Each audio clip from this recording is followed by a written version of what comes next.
I wonder what happened here. Deer must have broke through. Lots of deer tracks. Walking. Oh, there's another one over here. Oh, there's a little bit of water. Oh, it's not frozen. I might be coming here and taking a drink.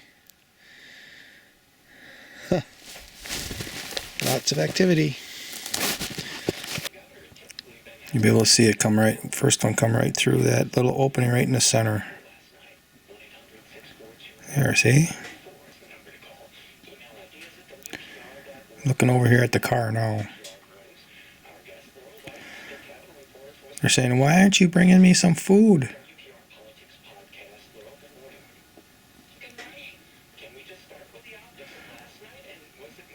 There comes the other one.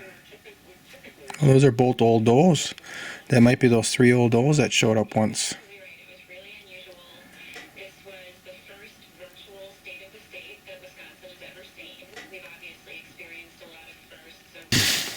Here's a pretty good doe bedding area here. You can see there's a bed there, bed here, bed here, bed there. That's a big bed right there. That's a big deer. Bed here. Bed there. See, that's a smaller bed. Bed here. I leave this alone a little bit and they like the bed here. And then here's 2 beds. Well, actually there's 1 bed, and this is where they were digging in the snow to eat some of that greenery there. We come over here just a little bit more. I've got a licking branch installed.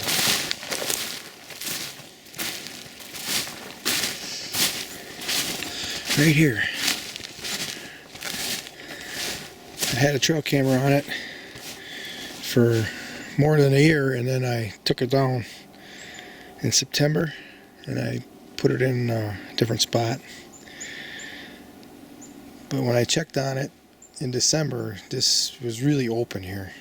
You can see a buck is actually recently kind of scraped on it, so there might be one of those fawns coming in estrus. This buck came here to say, hey, I'll come service you.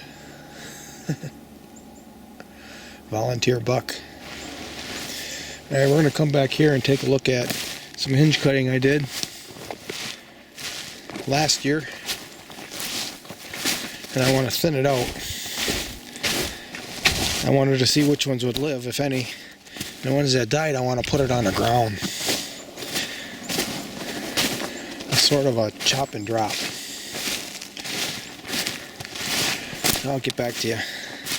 Actually, I'll just leave it on. We got time left on this thing.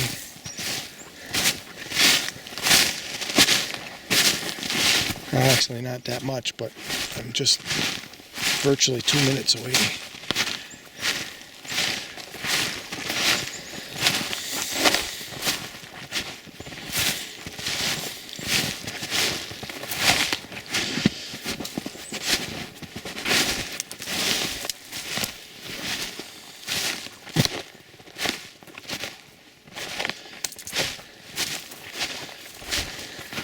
So you see I opened this up by putting these trees on the ground, and there's quite a few of them that are dead, and I'm going to put them right on the ground so they rot on the ground, and try again with some of these other ones.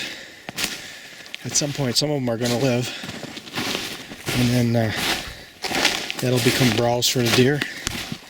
But you got to come in here and maintain it every so often,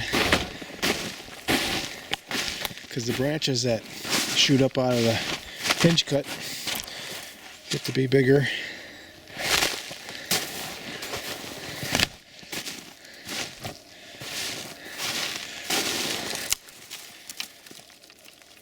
That was dead.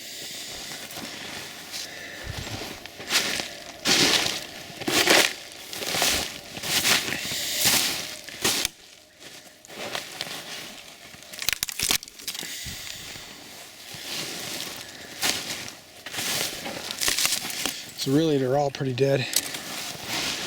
Just wasn't enough sunlight here.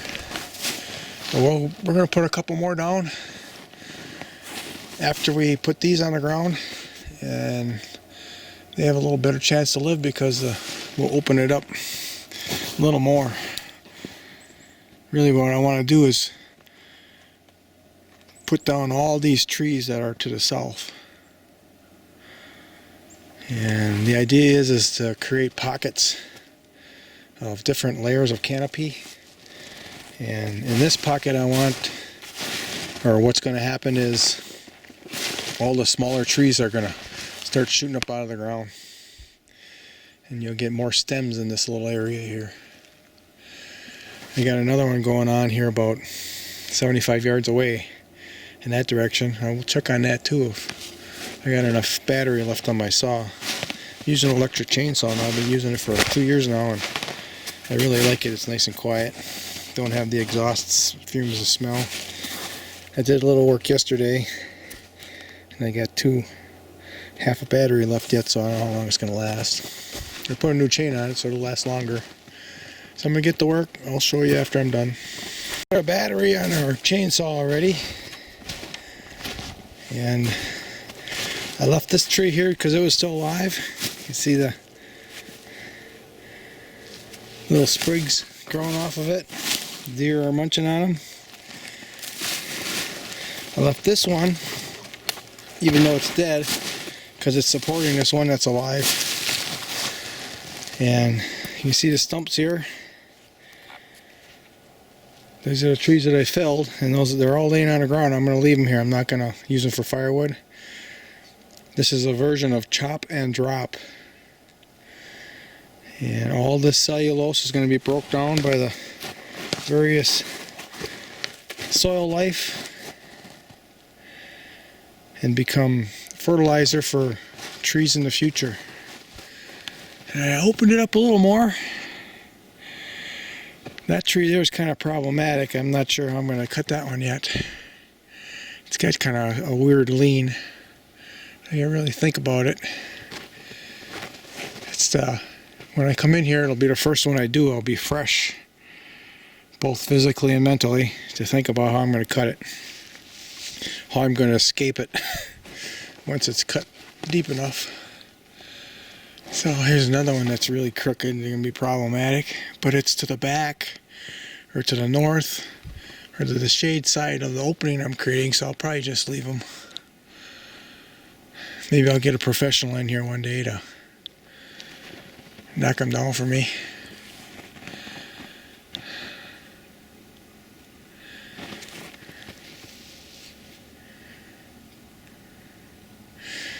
Okay, well, this is kind of the opening, preparing for more cuttings, more habitat construction in the next couple of weeks. I figured out 2 of my batteries weren't at full speed. And I forgot my good camera, forgot my cards for the trail camera exchange. I did get in 3 hours yesterday and maybe an hour today.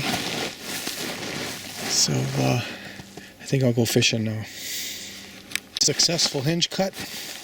They were getting some sprouts here off the stump. But you look down this branch here, off this tree that's cut, you can see there's lots of growth. I can't focus with this, or I can't zoom in with this one, so it's gonna kind of have to look at it. You can kind of see them all the way down the line. That's all browse for deer. A lot of these here that are around it are dead. And one of these times when I have fresh batteries, I'll drop it all to the ground so that it starts to decompose faster.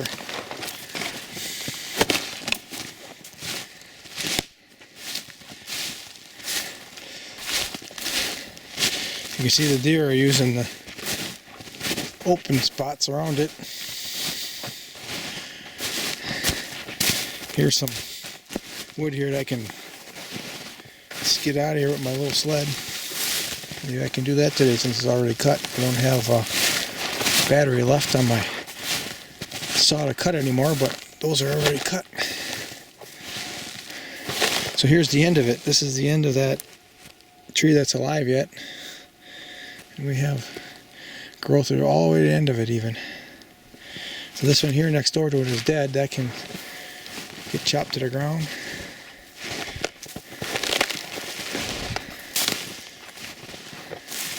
That cross one there is dead. That can go to the ground.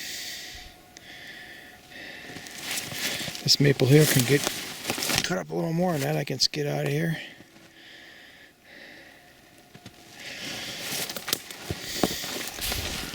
Maple burns nice, and all ash does too. You know, I could even leave these here. I got plenty closer to the camp, but that's what I was going to do with them, so I might as well follow through and do it. This is an opening I created or produced by cutting down all the trees in here. And the deer are liking the bed right in that area there between the larger opening on the other side and this one. They're bedding on this side in this opening. So I like that. Here's a real tall hinge cut. This really isn't useful. The deer can't reach it. It's growing really well. I cut it here at chest high. You can see it's growing these thick veins here to get energy into the rest of it. I think what I'm going to do is I'm going to hinge cut it on at this direction right here. I'll hinge cut it like that so I can lay this down. Maybe it'll still live even after 2 hinge cuts. That's what I want to find out. That's pretty cool. That's how it's growing so many. Alright, I'll get back to you. Really neat bed. Kind of elevated up here out of the swamp. Looks like you kind of scratched it on the way out. I bet you this is a buck bed here. He wants to be in here. Looks like something sat down right there too. See, they put the tool. You can see where they put their knees down right there, and then they lay down. This looks like the fawn because it's small, and that looks like the doe. That's pretty cool. It's in here where there's a lot of trees that I put down, and some. This is a batch that fell down on its own years and years ago. So they don't mind being in here. Kind of a boxed-in situation. I don't understand that, but heck, it's pretty cool.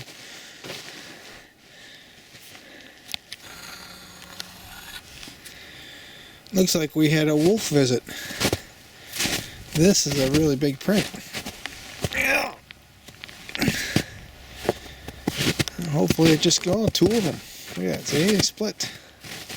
2 wolves came through. This is on my wild land here. I suppose I got lots of wildlife here now, so they're going to come take advantage of it. Huh. Well, okay then.